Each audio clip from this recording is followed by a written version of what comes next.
Football প্রেমীদের জন্য আসছে দারুণ এক উত্তেজনাপূর্ণ লড়াই। চলতি মাসের ২৬শে মার্চ আন্তর্জাতিক প্রীতি ম্যাচে শক্তিশালী ভিয়েতনামের মুখোমুখি হতে যাচ্ছে বাংলাদেশ ন্যাশনাল ফুটবল টিম। কাগজে কলমে শক্তির তুলনায় অনেক বিশ্লেষক এগিয়ে রাখছেন ভিয়েতনাম ন্যাশনাল ফুটবল টিমকে। তবে বাস্তবতা বলছে ভিন্ন কথা, কারণ সাম্প্রতিক সময়ে বাংলাদেশ দলের আত্মবিশ্বাস, স্কোয়াডের গভীরতা এবং অভিজ্ঞতার মিশেলে তৈরি হয়েছে এক ভিন্ন ধরনের দল।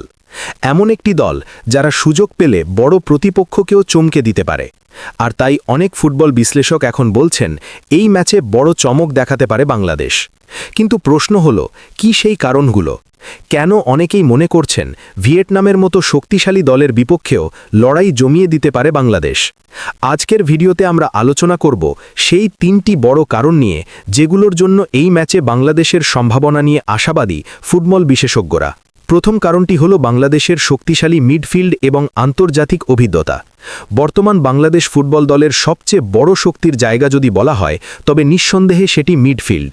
কারণ এই বিভাগেই রয়েছে এমন কয়েকজন ফুটবলার যাদের অভিজ্ঞতা এবং দক্ষতা পুরো দলের খেলাকে অন্য মাত্রা দিয়েছে। বিশেষ করে হামজা চৌধুরী, সুমিত সোম এবং জামাল ভুঁইয়ান, এই তিনজনের উপস্থিতি বাংলাদেশের মিডফিল্ডকে অনেক বেশি শক্তিশালী এবং ভারসাম্যপূর্ণ করে তুলেছে। ইউরোপের প্রতিযোগিতামূলক ফুটবলে খেলার অভিজ্ঞতা রয়েছে হামজা চৌধুরীর, যা তাকে মাঠে অনেক বেশি পরিণত এবং কার্যকর করে তুলেছে। বল কন্ট্রোল, ট্যাকলিং এবং ম্যাচের গতি নিয়ন্ত্রণ করার ক্ষমতা তাকে বাংলাদেশের জন্য গুরুত্বপূর্ণ অস্ত্রে পরিণত করেছে। অন্যদিকে সুমিত সোমের খেলার ধরনও বেশ আধুনিক এবং গতিময়। তিনি দ্রুত পাসিং, বল ধরে রাখা এবং আক্রমণ গড়ে তোলার ক্ষেত্রে দলের জন্য গুরুত্বপূর্ণ ভূমিকা রাখতে পারেন। আর দলের অধিনায়ক জামাল ভুঁইয়া তো বহু বছর ধরেই বাংলাদেশের মিডফিল্ডের প্রাণভোমরা। তার নেতৃত্ব, অভিজ্ঞতা এবং ম্যাচ পরিস্থিতি বুঝে সিদ্ধান্ত নেবার ক্ষমতা পুরো দলকে সংগঠিত রাখে।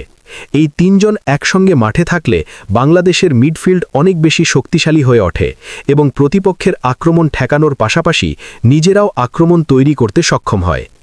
দ্বিতীয় গুরুত্বপূর্ণ কারণটি হল দলের আত্মবিশ্বাস এবং নতুন উদ্যম।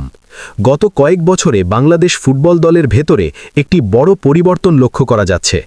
আগে যেখানে বড় দলের বিপক্ষে মাঠে নামলেই খেলোয়াড়দের মধ্যে এক ধরনের মানসিক চাপ কাজ করত, এখন সেই মানসিকতা অনেকটাই বদলে গেছে। তরুণ ও অভিজ্ঞ খেলোয়াড়দের সমন্বয়ে গড়ে উঠেছে একটি ভারসাম্যপূর্ণ স্কোয়াড। তরুণরা নিয়ে এসেছে গতি, শক্তি এবং সাহসী মানসিকতা, আর অভিজ্ঞরা যোগ করেছেন স্থিরতা এবং ম্যাচ বোঝার ক্ষমতা।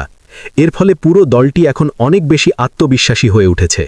খেলোয়াড়দের ফিটনেসের দিকেও এখন দেওয়া হচ্ছে বিশেষ গুরুত্ব। আধুনিক প্রশিক্ষণ পদ্ধতি, নিয়মিত অনুশীলন এবং প্রতিপক্ষ বিশ্লেষণ করে পরিকল্পনা সাজানোর মতো বিষয়গুলো এখন দলের প্রস্তুতির গুরুত্বপূর্ণ অংশ হয়ে উঠেছে। আন্তর্জাতিক ফুটবলে সফল হতে গেলে শুধু প্রতিভা থাকলেই হয় না, প্রয়োজন সঠিক পরিকল্পনা এবং মানসিক দৃঢ়তা। আর এই দুই দিকেই এখন আগের চেয়ে অনেক উন্নতি দেখা যাচ্ছে বাংলাদেশ দলে। তৃতীয় এবং শেষ গুরুত্বপূর্ণ কারণটি হল টিম ওয়ার্ক এবং ট্যাকটিক্যাল ফুটবল। আধুনিক ফুটবলে এখন আর শুধু কয়েকজন তারকা খেলোয়াড় দিয়ে ম্যাচ জেতা সম্ভব নয়, বরং পুরো দলের সমন্বয়, পরিকল্পনা এবং কৌশলই সবচেয়ে বড় ভূমিকা রাখে। বাংলাদেশ দল ধীরে ধীরে সেই দিকেই এগোচ্ছে।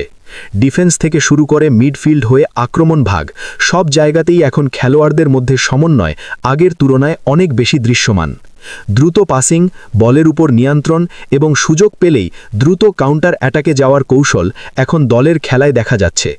পাশাপাশি সেট পিস থেকেও গোল করার পরিকল্পনা তৈরি করা হচ্ছে, যা আধুনিক ফুটবলে খুবই কার্যকর একটি অস্ত্র।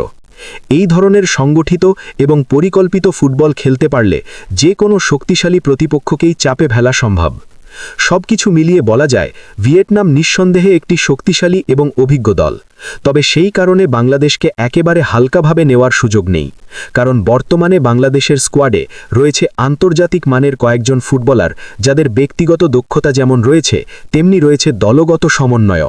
বিশেষ করে হামজা চৌধুরী, সুমিত সোম এবং জামাল ভুঁইয়ার মতো অভিজ্ঞ ফুটবলারদের উপস্থিতি এই ম্যাচে বাংলাদেশের জন্য বড় ভূমিকা রাখতে পারে। অনেক ফুটবল বিশ্লেষকের মতে যদি মাঠে পরিকল্পনা অনুযায়ী খেলতে পারে বাংলাদেশ, তাহলে এই ফিফা প্রীতি ম্যাচে বড় চমক দেখানোর সম্ভাবনাও উড়িয়ে দেওয়া যায় না। এখন দেখার বিষয় মাঠের লড়াইয়ে শেষ পর্যন্ত কে হাসে শেষ হাসি। তবে একটি বিষয় নিশ্চিত, ২৬শে মার্চের এই ম্যাচটি হতে যাচ্ছে দারুণ প্রতিযোগিতাপূর্ণ এবং রোমাঞ্চকর একটি লড়াই, যেখানে দুই দলই নিজেদের সেরাটা দেওয়ার চেষ্টা করবে। আর ফুটবল প্রেমীদের জন্য সেটি হতে পারে উপভোগ করার মতো একটি ম্যাচ। সুপ্রিয় ভিউয়ার্স, এখন প্রশ্নটা আপনাদের জন্য। আপনারা কি মনে করেন, এই তিনটি কারণ যদি মাঠে ঠিকভাবে প্রতিফলিত হয় তাহলে কি ভিয়েতনামকে হারাতে পারবে বাংলাদেশ?